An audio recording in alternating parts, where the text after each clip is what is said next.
purpose of this live stream is to talk about mental health and mental illness. It's about normalizing mental health and conversations about mental health and mental illness. Not enough people talk about it. What I mean, we need to talk about it more, and we need to be more engaged with it from the perspective of everyone has issues.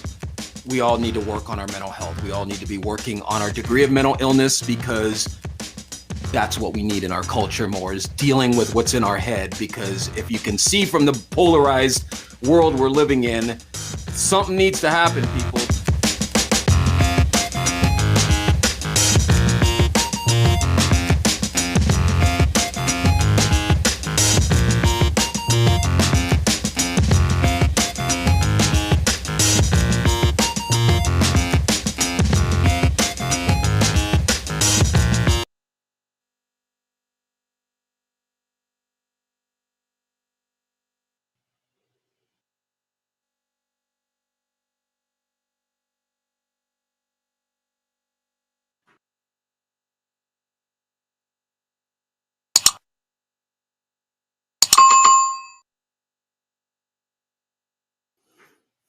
Hello, everybody. Snuck in a little peek there. Not a clean edit, but this is live, so I have a feeling you guys will forgive me. Welcome. This is Dr. Stephen Walker, broadcasting live. This is my twice a week, which is now once a week, mental health live stream. I do apologize for that, but the reality of being a frontline mental health provider is I don't always have a whole bunch of extra time. And hey, Bracy, how are you? Hey, Sigrid. Thanks for logging on live. I don't always have a lot of time to go on live, so I do my best to try to get on at least once a week and have a discussion about mental health, mental illness, whatever's on your mind. Remember, this is a live stream for you to talk about what is on your mind. If something's troubling you, you can call me at that number right there, and I can pipe it into the live broadcast so we can talk about what's on your mind. I start off with a topic, but this is about you talking about your mental health and your mental illness. Why?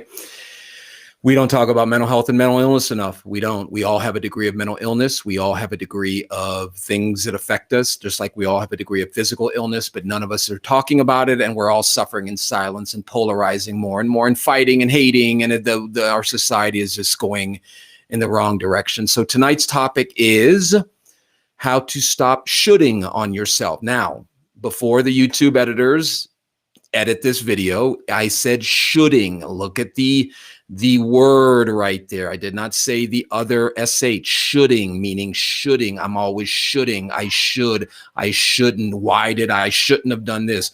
We're going to talk about ways, of how to stop shoulding on yourself over and over. This is a common phrase that we in the mental health field use as we try to ask people to be aware of not shoulding on themselves. So we're going to talk a little bit about that. I want to remind everybody about my Help a Human Fund. Again, I mention it every live stream. This is a way to donate straight into a fund that I can then use to help people who can't afford to get treatment. You know, we don't take everyone's health insurance plan. People can't afford their co-pays. People can't afford to get treatment. If you've ever looked for something that will have a one-to-one direct effect on somebody's life, please check out helpahuman.org.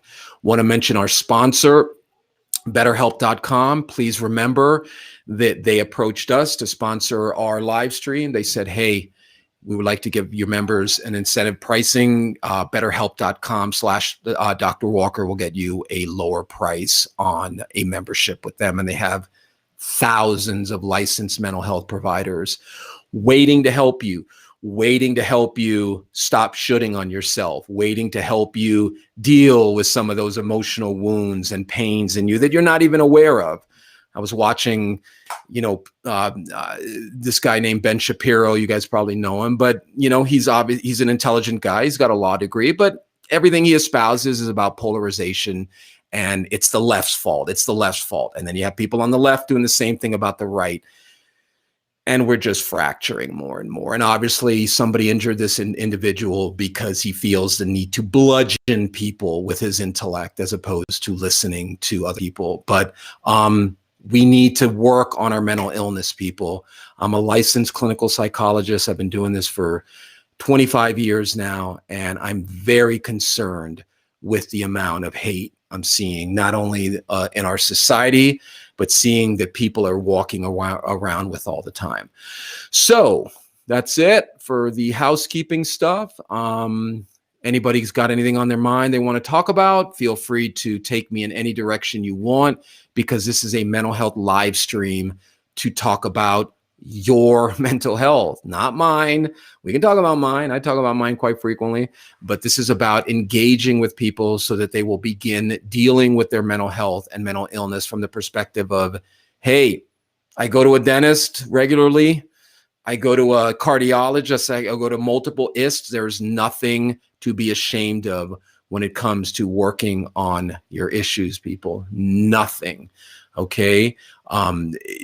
We, meaning our society, is moving in a direction that we should all be concerned about, because every single person out there, including Biden, Trump, the king of England, the queen of England, down to the janitor, down to the person on the street, every single person has issues.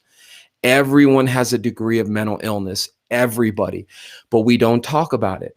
It stays tucked away. It stays hidden away. We don't, well, mental illness, oh my God.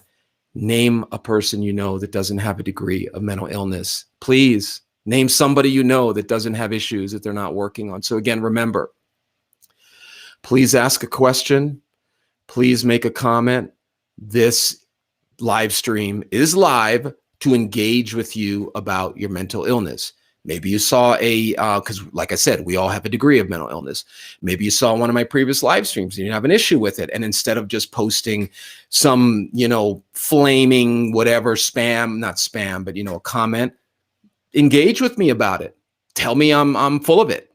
Back it up. Okay. Hey, Kat, how are you? Oh, hey, Amity, how are you? Hope Kat's doing okay. Hope you guys are taking care of her. Tell Kat that we appreciated her calling in the other night. That was helpful to a lot of people. So let's get into it a little bit. How do we stop shooting on ourselves? You know this feeling we all have. Every single person does it. I shouldn't do this. I shouldn't do that. Why? I should have said this. I should have done that. Why did I do this? Why did I do that? Why didn't I do this? Oh, I should have. It's this reoccurring self-abuse. You guys have heard me talk about this over and over and over.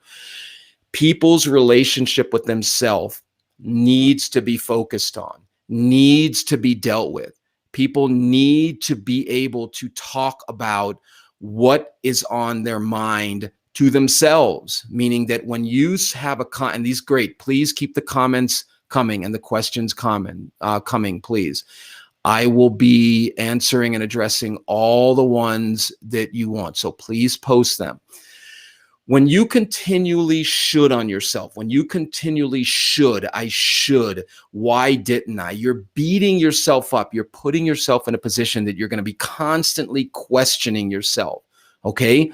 So the main thing that will help you begin to bring that shoulding down is mindfulness, is thinking about your thinking, being aware of what is going on in your mind. This is why I have general themes to these live streams, general techniques that I'm trying to reinforce over and over so that people understand the value, the incredible value of thinking about your thinking, being aware of what you're thinking and feeling.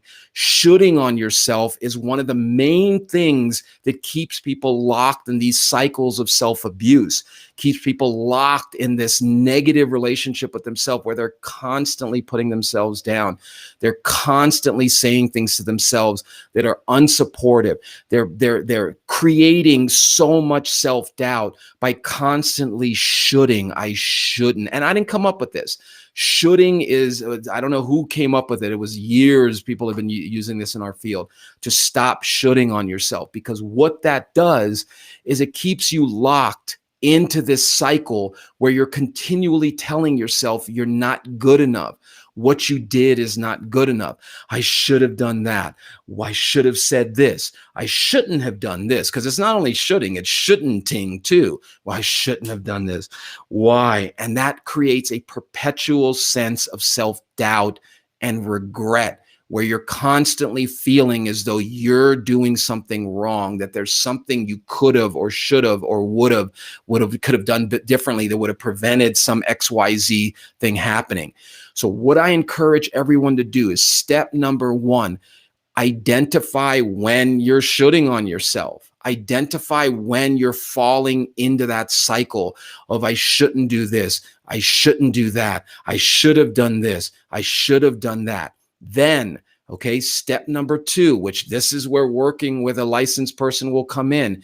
You can begin to figure out where you learn this. You were not born shooting on yourself. Shoulding, not the other SH, shoulding. You were not born saying to yourself over and over, I shouldn't do this, I should have done that. What you'll find is if you have that kind of relationship with yourself, that is directly tied to some wound or some emotional trauma or some negative conditioning that you learned early on as a child. You either had a father, a mother, a grandmother, some significant primary care provider that continued to make you feel that you're not doing enough, that you're not good enough, that you didn't do this, you should have done this differently. Or maybe like you, I was raised with a parent who kept saying, you ought to be ashamed of yourself.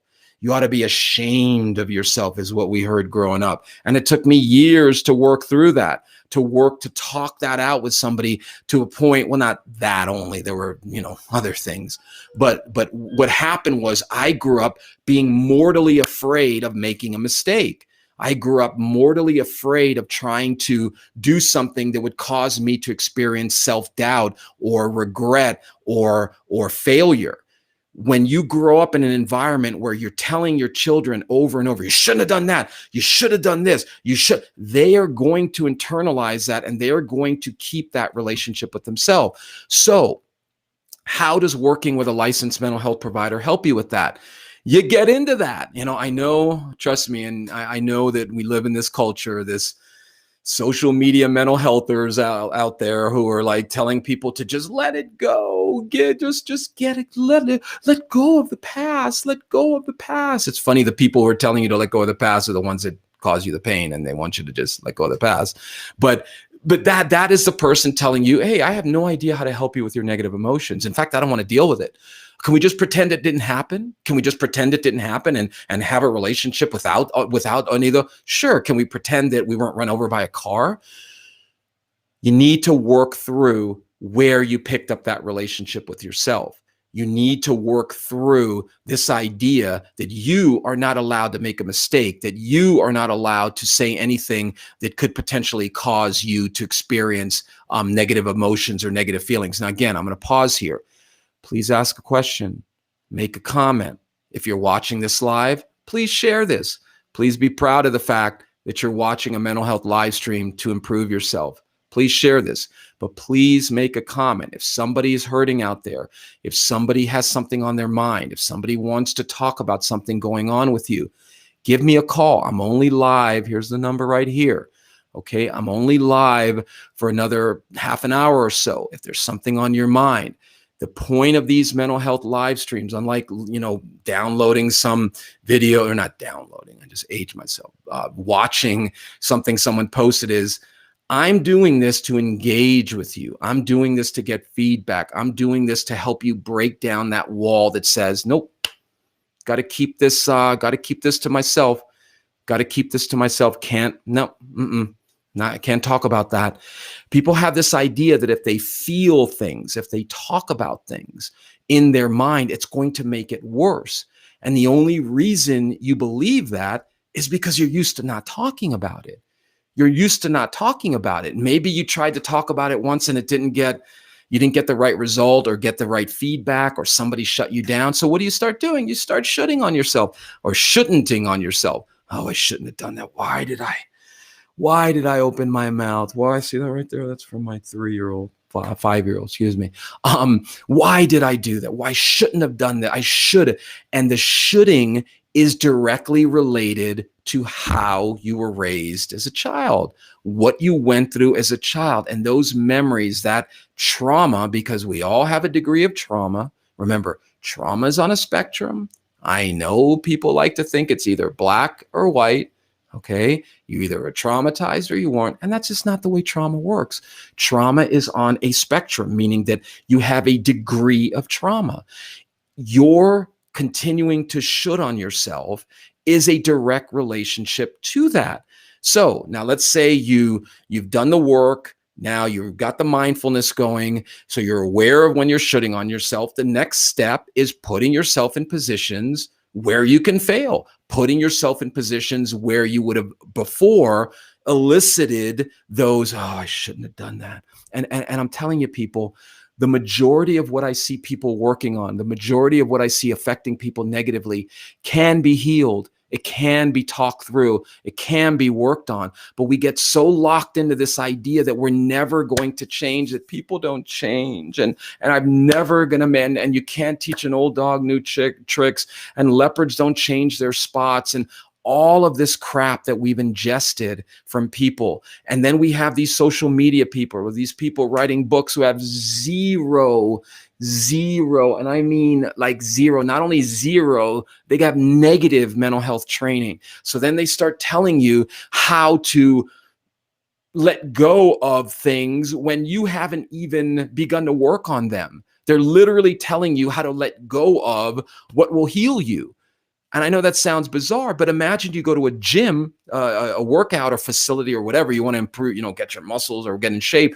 And the personal trainer comes up to you and says, okay, what I want you to do is the first thing we're going to do, we're going to let go of the weights. We're not going to use the weights. We're just going to let them go.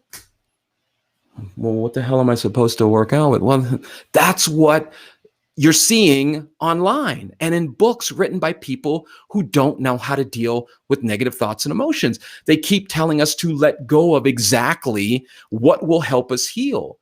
So if you have a consistent pattern of shooting on yourself, continuing to put yourself down, continuing to doubt yourself, continuing to say things to yourself that are consistent with somebody who is their own worst enemy, you need to look into how that started. So that's where step 2 is. And step 1 and 2 is interchangeable. Technically, it should be step 1 because the work comes first and then the awareness comes after that. But step number 3 is putting yourself in positions, once you've done the work, to talk yourself through it, to say to yourself, it's okay that I failed. It's okay that I tried this and it didn't work. If you're single, it's okay that I approached this person or sent them a like or a flirt or whatever and they didn't respond. That's okay, because the shoulding is a direct relationship to how you were raised, how you learn to deal with mistakes, how you learned to handle failure. One of the things I see over and over and over in my practice is people are gripped with a fear of failure, with being afraid to fail. Why? What comes in the minute you fail? Oh, I shouldn't have done that. Why? I should have just stayed away. Why did I do that? And that keeps people away from trying things, because what do they know is going to come? If you have a parent or a boss, let's say you have a boss, and you know that every time you mess up, they're going to come down on you. They're going to say things to you, or they're going to make you feel stupid, or they're going to make you feel like whatever. You're going to avoid doing things to elicit that type of reaction. Well, guess what, people? Most people out there are doing things to avoid reactions coming from within themselves. So they know that they're going to go back down that road of shooting on yourself over and over and over. I shouldn't have done that. Why did I? But instead of, hey, wait a minute, what went wrong there? Well, I call it, but it's channeling Edison. It's using Edison, Thomas Edison, whose famous quote is, I didn't fail. I learned different ways it didn't work. This is what we need to start working on. If you're a victim of shooting on yourself, you need to begin questioning. This is part of the process of disputing the belief system that says, I have to hate myself if I fail. I have to look at failure as I'm a failure. Many people have said this, and I've been saying it for years, that the true failure is not trying. Not trying is failure. The minute you try, you've become a trier, not a failure. But the key is, people don't get to that level, because what do they know is going to come? What do they know is going to come if they fail? They know that. So part of what I encourage and work with people on, once they've done the work, is putting yourself in positions where you can fail, where you take a risk with these tools. And then a subset of that, when you put yourself in that position, is self-talk. What are you saying to yourself if you fail? What are you saying? Are you going to go down the road of shoulding, or are you going to work on how you treat yourself, how you relate to yourself? And this is where the work gets really valuable, people. And I know that people will say, well, dude, you've devoted, 25 years to this, and you've got a doctorate and a master's. So your bias is that people should talk things out. Okay, maybe it's my bias. But let's look at that bias for a second. Communication, being able to communicate, is the key to most things in life. If you can't communicate with people, if you don't have good interpersonal skills, then you're not going to have a lot of friends. You're going to have conflicted relationships. You're not going to get what you want. You're not going to achieve any success. And if you don't have good, what I call intrapersonal communication skills, meaning if you can't talk to yourself, if you're not aware of how you talk to yourself, if you're not aware of where you learn to talk to yourself this way, then you're going to be stuck in all the pain, all the unhealed emotional wounds that can easily be healed. Let me rephrase that. Not easily, but with some work can be healed.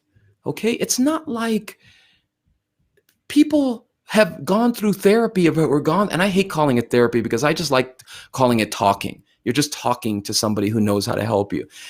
People who have gone through talk therapy, we'll blend those two.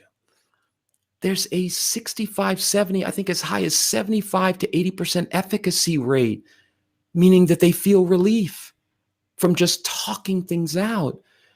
And if you've lived with this oppressive, negative relationship with yourself, it doesn't have to be that way, people.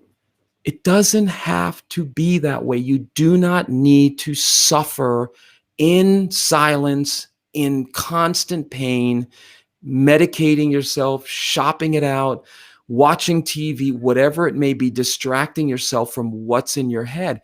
It doesn't have to be that way. You can work on your thoughts and emotions. Okay, so let me just see what comments have come in, and then we'll get back to, sorry to hear that, Amity, nightmares and flashbacks. So I don't know if that's directly related to some work you guys have been doing, if you've been stirring some things up, but I encourage you to keep doing the work. The nightmares and flashbacks will abate the more you expose yourself to it. It's a paradoxical thing that the more you don't talk about it and deal with it, the more intensely the nightmares and flashbacks are going to happen. The more you expose yourself to it, sure, there's an initial, but that's why it's called exposure therapy. The more you expose yourself to it, the less acute a lot of these things. So I encourage you, Amity, keep supporting Kat, keep doing the work, okay? Sigrid is saying, what is a good way to redirect myself when my panic attacks are coming on? Okay, excellent question, Sigrid. Excellent question. This is why I do this live, okay? Because I want these types of questions. If you're watching this live, and I see that some people are watching it live, please ask a question if there's something on your mind, okay? So what's a good way to redirect myself when my panic attacks are coming on, okay? The first thing to do, Sigrid, is to start figuring out what is going on with the panic attacks, okay? You got to look at panic attacks like a forest fire. You got to look at preventing a forest fire is going to be easier than putting one out. I'm going to get to how to put them out, don't worry. But not put them out, but how to manage them, because a lot of panic attacks are directly related to a dysfunctional belief system that's causing Sigrid to then fall into that hole where she starts feeling like, oh my God, I'm dying, or oh my God, this is the end of the world. So again, working with somebody on panic attacks, You've got to get yourself into a situation where you can start looking at what is fueling. You know how when you're preventing a forest fire, they're going to go in, they're going to clear out the old bush, the old leaves. They're going to sort of not give the fire the fuel it needs. Exact same thing with panic attacks. Okay, a panic attack is not just anxiety or worry. A panic attack is and you're literally experiencing, you're hyperventilating. So that's causing your body to go into fight, flight, or freeze. Okay. So now your endocrine system is getting activated. Your adrenaline system is getting activated. You're starting to feel physiological. Oh crap. And you're breathing. So you're having this response. But what people don't realize, is that those panic attacks are being fed by dysfunctional belief systems. So Sigrid, step number one, sister, and I appreciate you, logging on a lot, but you got to start figuring out what's going on. Why am I panicking? What is happening? Why am I going into this sky is falling, this feeling that there's no way out? There's no way. What is the belief system that's creating these panic attacks? I'm working with somebody. I'll try to not give out any gender, but it might slip out. But I'm working with an individual who was experiencing panic attacks based on a relationship that was in and out. The person didn't know whether they were going to be with this person or not, and that panic, along with work pressures, was causing this person to decompensate into these places where the person was genuinely feeling as though they were dying because of the amount of stress they were feeling. We've subsequently worked through it. The person is in a much more manageable position and is ready for them. So step number two, Sigrid, is once you're working with somebody and you're working on those issues, you begin to do what I call preventative psychology. You begin to plan, okay, odds are I'm going to have a panic attack again at some point. How am I prepping for that when I'm not having the panic attack? You got to prep for it with a set of tools that help you manage it. And of course, I know if you're still on, Sigrid, you don't expect, boom, the panic attacks are going to go, because a lot of what you and I both know needs to be worked on from some of your previous comments are relationship things and things that happen to you in relationships that are causing you to experience pain and, negative emotions. Now, remember, people, more people are logging on live. This is the first time you've seen me live. That's fine. This is a mental health live stream to talk about mental health and mental illness. Why? We need to talk about it. If you have a question or a comment, please ask me a comment or question. I'm doing these live. I'm doing these for free to engage with people about their mental illness. Sigrid is talking about panic attacks like she would talk to a dentist about a toothache, or a endocrinologist about something going on within her endocrine system, or a gastro with something in her stomach, or a cardiologist with something about her heart. This is what we need, people. We need to talk about what's on our mind. So the third point, Sigrid, is something that comes with the work, but you got to stop hating the panic attacks, sister. You got to stop hating them. And I'm not asking you to love them, but part of the process of how negative emotion gets intensified is by hating it. You're literally taking, like in this hand, I have your panic attack, okay, in this hand. And in this hand, I have your hatred, which is a very intense negative emotion. You're literally feeding the panic attack the fuel it needs by hating it. And I'm not saying to love it. Of course not. That's what you hear online. Oh, focus on the positive. Just love everything and blah, blah, blah. No, you need to work on accepting them and learning how to accept them. And that's a whole nother conversation. So the quick answer for you, Sigrid, is you got to start figuring out why you're panicking. What is going on? What is feeding the panic? Okay. That's step number one. Okay. So thank you for that. Bracey's saying people pleasers. Yes, absolutely. People pleasers are directly relating to our topic tonight about shoulding. Now let's talk about that. I'm actually going to do a whole live stream on people pleasing, but I'll give a little tease here. So let's talk about people pleasers. Okay. Let me tell you something, people. If you're a people pleaser, you are way more mentally and emotionally healthy than a person who's not a people pleaser. Okay, think about that just in terms of that stark relationship. A people pleaser is healthier than a person who could give a crap about pleasing people. And I know, I get it. It's all over social media. I feel you. Don't please people. Don't give an F about this person. Hey, Sam, don't care about, I don't care. It's America. I'm an individual. Nonsense. People pleasers are healthy individuals. The problem is that a lot of times people pleasers don't know how to please themselves. They don't know how to give back to themselves. They don't know how to treat themselves. Their identity is wrapped up too much in people pleasing. Okay. So that we're going to get into that another time. But if you identify, I consider myself a people pleaser. I like pleasing people. I like pleasing my wife. I don't like when when I've done something that's hurt her feelings. I certainly don't like to, displease my clients or patients or whatever. I'm in this field because I want to help people. People pleasing is a healthy component of your personality. The problem is people take it too far and they don't know how to please themselves. So yes, if you're taking people pleasing too far to the point where you're shooting on yourself a lot, oh, I shouldn't have done this. I should have been able to, then yeah, it's too far. But if you're a people pleaser and you identify yourself as a people pleaser, trust me, you are way more emotionally and mentally healthy than somebody who identifies as, I don't like to please people. I like to hurt people. I don't care if trust me, narcissism is held together by the act of, hey, Joe, how are you? Good to see you. We got to connect, Joe. Good to see you, my brother. Let me shoot me a text when you're available so we can connect, Joe. Good to see you, my brother. If you're a people pleaser, you just need to work on the intensity of it all. Okay. You need to work on the intensity of it all. So let's keep going here. Sam is saying, I feel guilty for not seeing my brother before he died. He was a hoarder and didn't want people around, but I feel like I should have gone to see him anyway. I had not seen him in 3 years. Well, that's a difficult one, Sam, because that's guilt.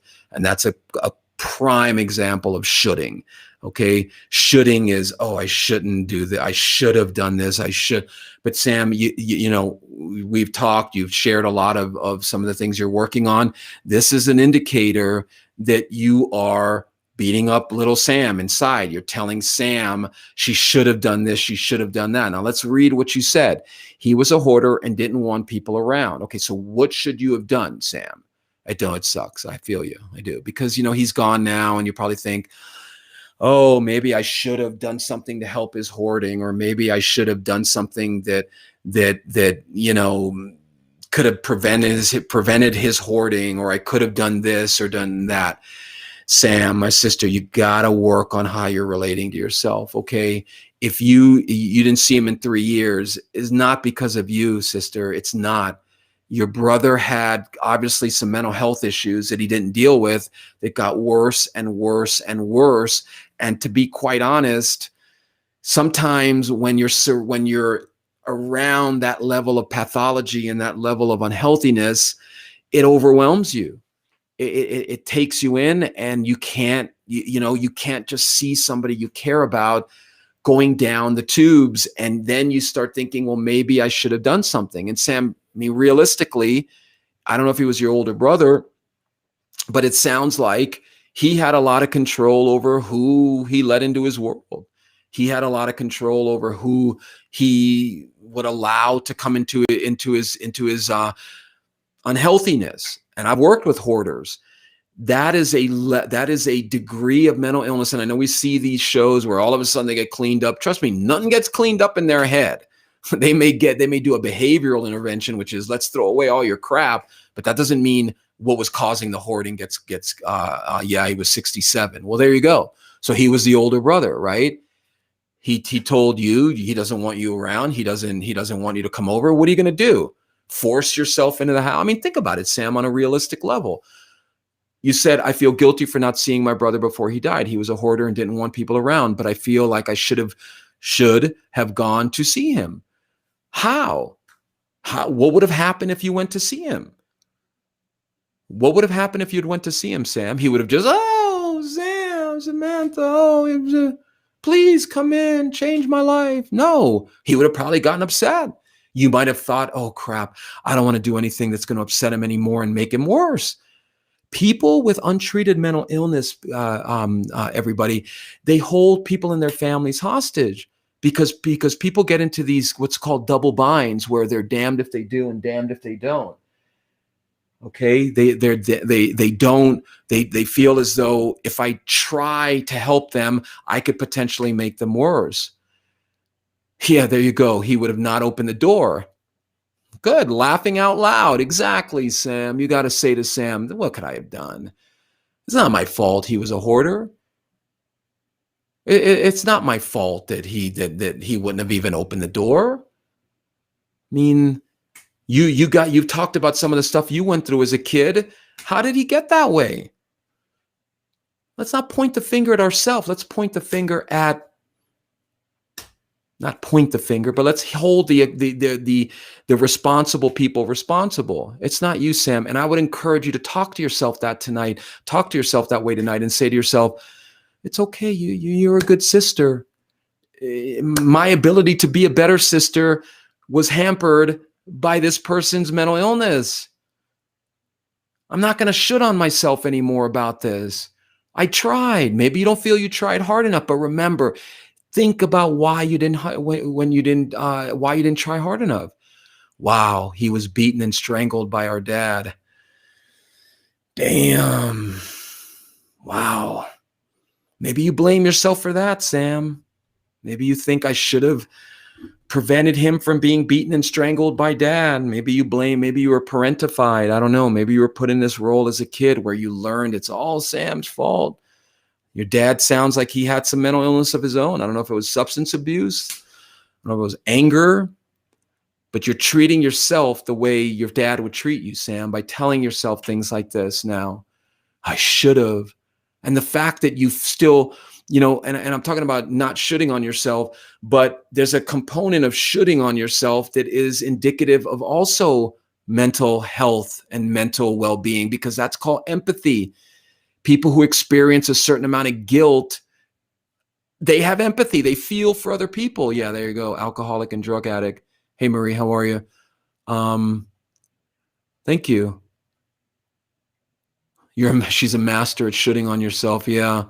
Good. We'll talk about how you're working on stopping that. It is hard. Thank you for joining. Please share this if you're new to this. Remember, these are mental health live streams to talk about our mental health, mental illness. So thank you. I appreciate that compliment. Took me a long time to be able to like myself. Trust me. People think that, oh man, you probably didn't have.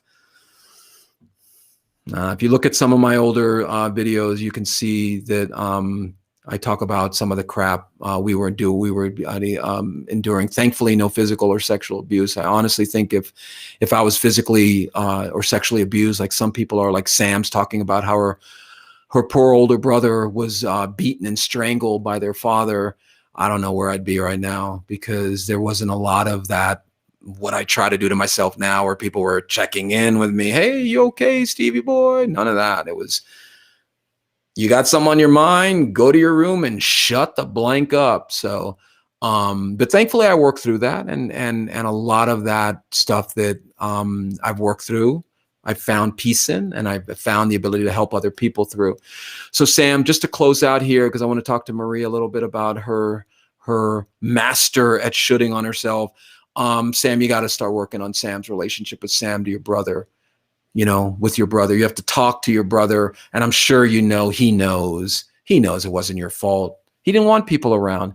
Somebody who's ritualistically beaten like that, strangled by their own father, they have self-esteem issues out the wazoo. So his hoarding was a way of controlling what he could control. Because as a kid, if he's getting that level of abuse by his dad, he had no control.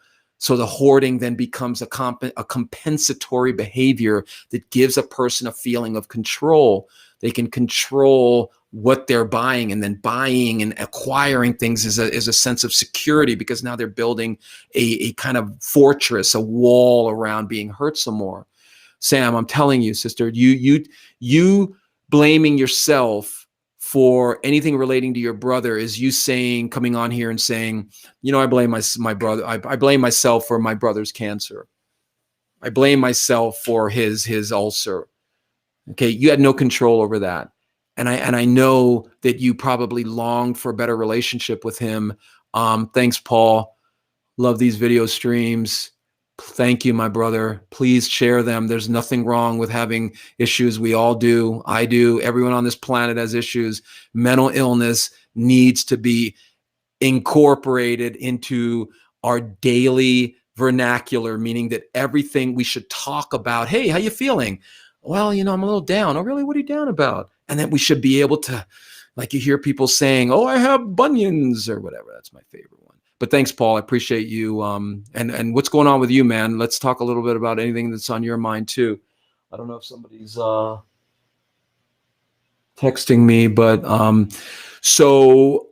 anyway, to close out, Sam, you need to do a little work, intrapersonal work with Sam tonight, and tell her, talk to that little girl. It's not your fault. It's not my fault. It's not my fault. I couldn't go see him. It's not. There's nothing I could have done. And I miss him, and you need to keep working on that within you, okay? So thanks for sharing. Marie is saying, I'm a master should'er. I am should. I am working on stopping it, but it's hard. Yes, trying to change the speech in my own head, but I don't seem to succeed all the time. Well, and that's the way it goes a lot of times, Marie, negative self-talk and the negative relationships we have with ourselves are a direct relation to how we were raised as kids, what we were told about ourselves as kids. Maybe Marie has a negative relationship with herself and she's got a lot of negative self-talk because you haven't talked some of that out with somebody.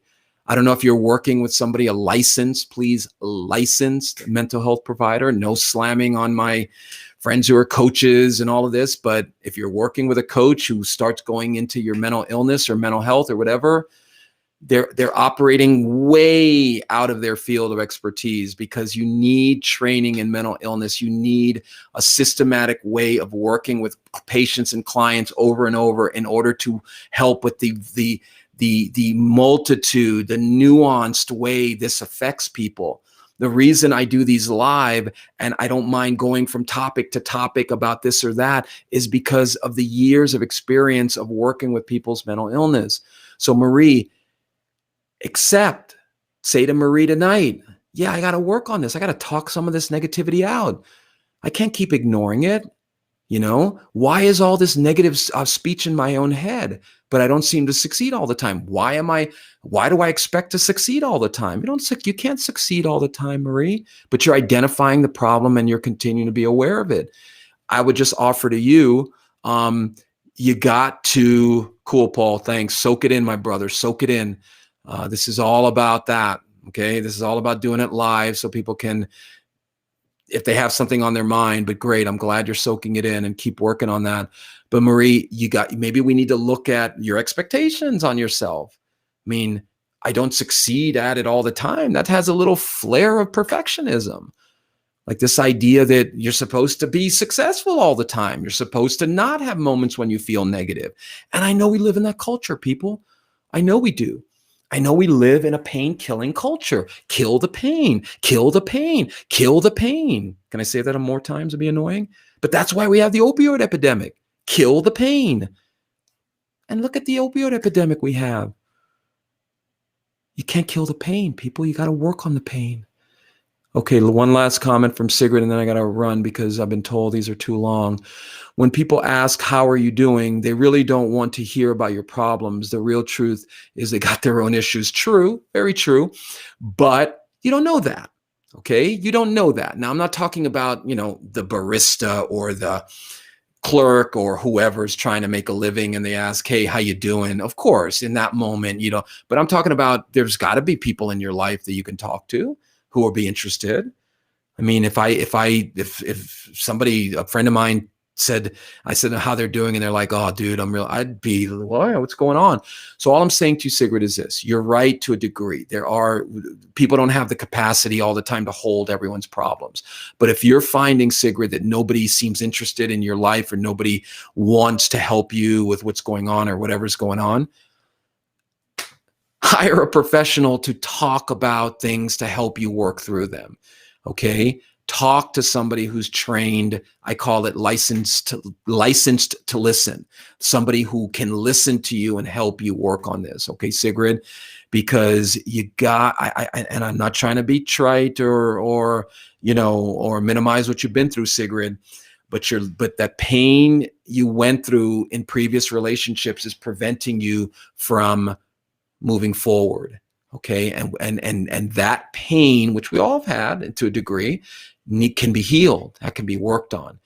Generally, I have found, and people would say, there are people who say, oh, people are whatever and every man, blah, blah, blah. Look, I've done this work for over 25 years. I've worked in multiple clinical settings. I've worked all over and different. I've worked with the worst of the worst. I've worked with pedophiles, wife beater, murderers, mass murderers. Yeah, I had a mass murderer client when I was in Oregon.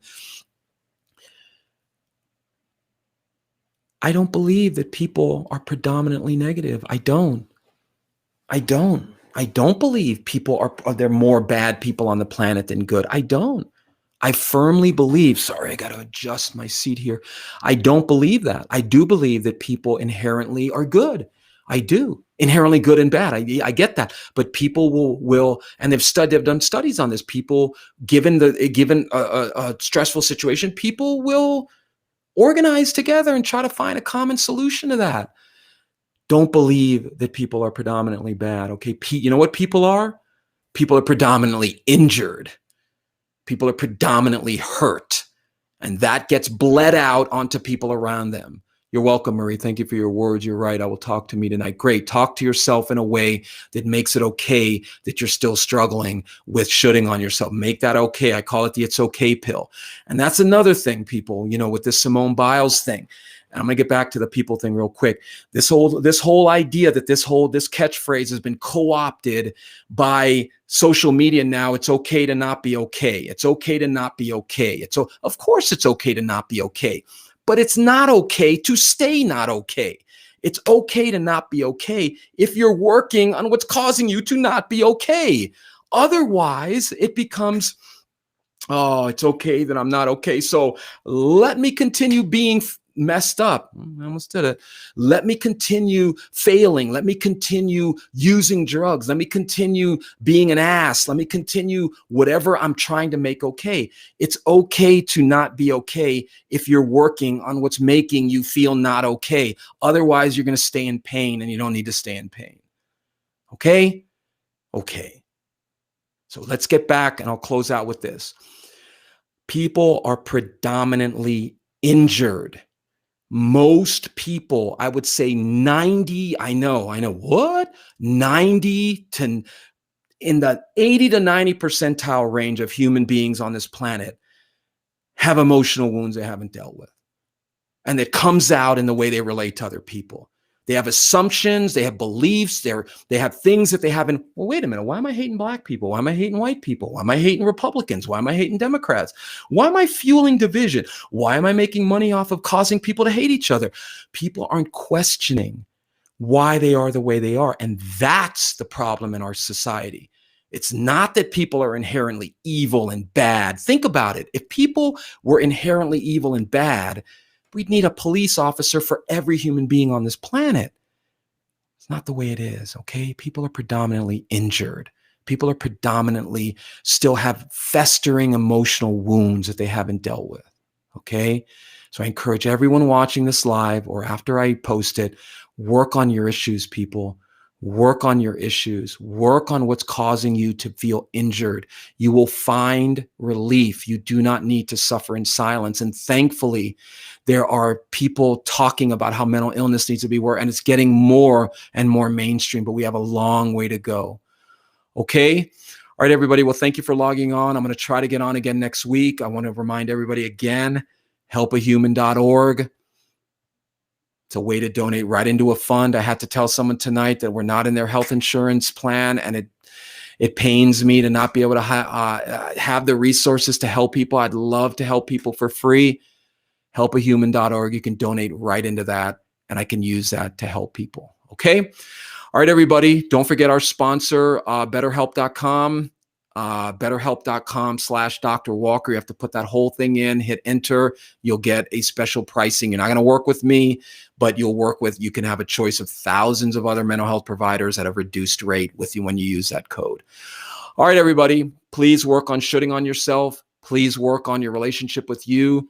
Good night. Hey, Double Dragon. What's up, Eddie? How's it going, buddy? Marie, you're welcome. Paul, Sigrid, Sam, let's do that work. Talk to your brother. Kat, how's it going? Let's see who else. Did I get everybody who logged on? Bracy, hey, Bracy. And that's about it. So, all right, everybody. Sam, do the work tonight, okay? Please. All right, Penny, how you doing? Yeah, no problem. Do the work, okay? Eddie, I hope you're having that conversation. What's up, Wolf? What's up? I hope you had that. I hope you're working on getting close to that conversation, brother. And if there's anything I can do, let me know. I'll look for you guys next week. That phone number up here, that also goes directly to my cell phone. If you can give me a call, we can chat at some point. But please, in closing, work on your emotional wounds, people. Work on them. Don't deny them. Good to hear, Eddie. Don't keep telling yourself I'm 50, I'm 30, I'm 40, I'm 50, I'm never going to heal. That right there will keep you from healing. Okay? Please do the world a favor. Heal those emotional wounds, okay? Because they can be worked on. All right? All right, everybody. I will talk to you next week. I'll post something on Facebook or Twitter or YouTube when I'm on, but set your notifications so when I go live, and please share this, all right? All right, everybody, have a great weekend.